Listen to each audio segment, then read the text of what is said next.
Welcome to nucleoTIDY. After agreeing to terms, you can start the program. To open a measurement, click File. Open either CFX QuantStudio or Area MX Data.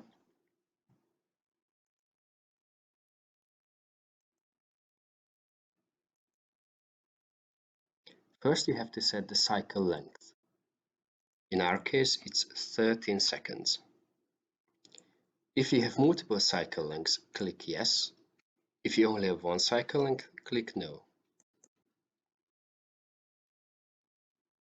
Your measurement is loaded and automatically fitted with a double exponential function.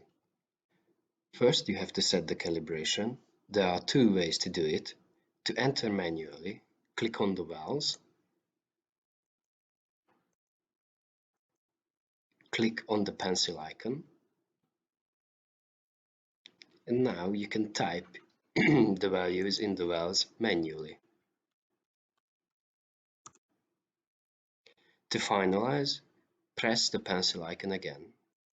You can also import saved calibration data by clicking Easy Calibration, Import Calibration Setup.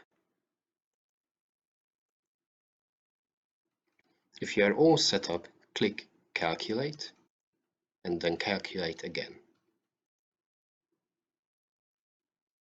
You can see the fit of your calibration in the top right window.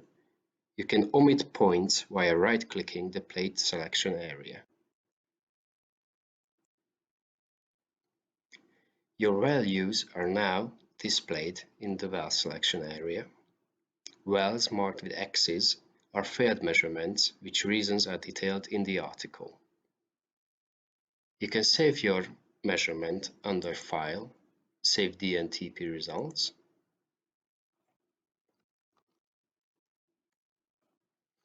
or you can export it to an Excel file.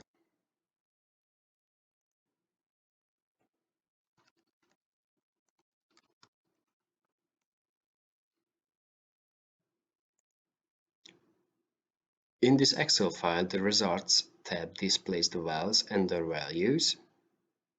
It also tells you if a well is out of calibration range. The second tab displays all the fitting parameters. It also lists the reason behind the failed measurement previously marked with an X in the plate selection area.